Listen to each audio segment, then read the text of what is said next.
The intellect, or what we call as the viveka or the buddhi, this is an instrument for paving the path of our journey. This instrument only we call as guru. If this is awakened, you simply can find your way very easily.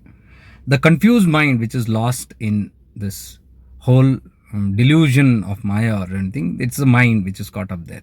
So the intellect has to be stabilized so that it can show the way out of this whole chaos.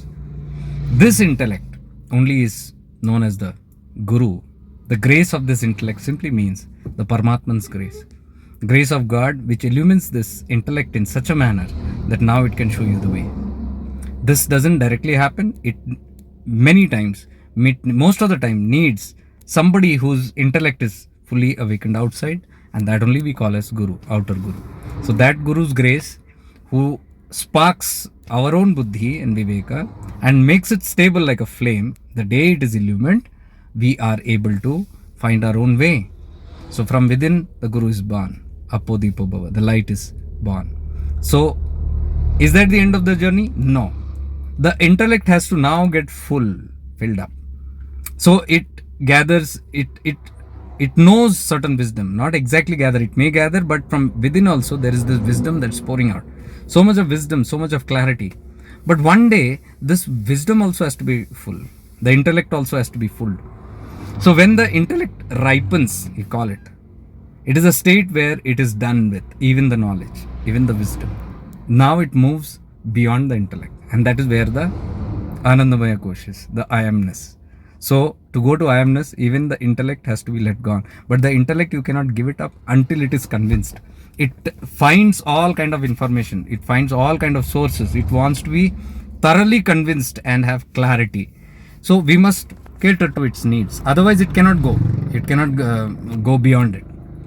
The day it is able to go beyond, that is when it starts settling into the deep I amness. And beyond the I amness is the soul. So the moksha, mukti, it needs this kind of step-by-step process. You cannot avoid these processes. From outside, whatever you gain, it has to stabilize inside. The inner guru has to be awakened. It will be awakened in a period of time. And then when it matures, ripens, from inside, it guides. That is why the Guru Chakra is there. Guru Chakra activated means the grace of the outer Guru, you move from Muladhara to here. But once it opens up here, the third eye opens. That is the intuition. That is your viveka, your intellect, your awareness is fully stabilized. That becomes now its own guide. And from here to here, Sahasrara, it is a alone journey. So the grace of the Guru is from Muladhara till here. And the complete grace of the Guru is known as the annihilation of the difference between the Guru and Shishya, where you can see the consciousness becomes one, both become one. So the Guru Tattva, when it is activated in the Shishya, means that is what we call as Guru and Shishya Ekoga. It is not like going and merging with the Guru and things like that.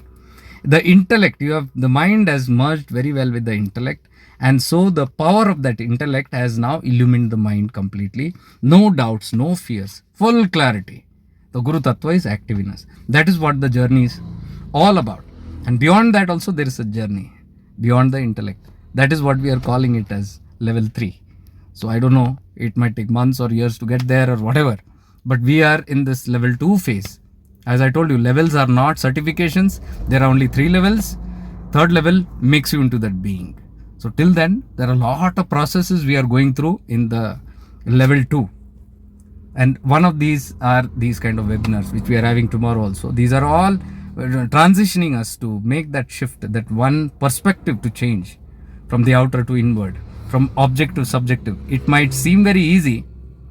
Personal experience, I can say, is very difficult, where people can find it very difficult to stabilize. So for that, these tools are needed to prepare us. So we are having one intensive Arunachala retreat coming up in December.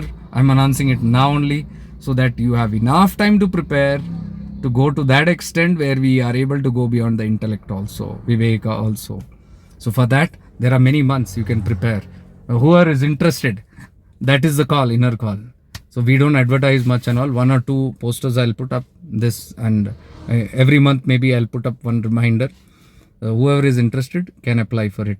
New people, if they are applying, then you have to be very, very particular about these processes. You must know all the practices, basic practices of shifting into awareness, because without that you cannot do it. It's very difficult, it's very tedious. So you have enough time, you can join the courses, or you can attend webinars, or you can sit for the satsangs and get fully illumined and understand it, so that you're ready to practice it in Arunachala. So it's a step-by-step processes. See you soon. Today we'll have one session at night where I'll go deeper into the same tattva. I'll explain it. And tomorrow we have a webinar. It's getting hot and I have to on the AC now. So I'm rushing. Okay, I just parked my car just to, this message came into my head. I said, let me make this video. Stay blessed. Much divine love and light to you.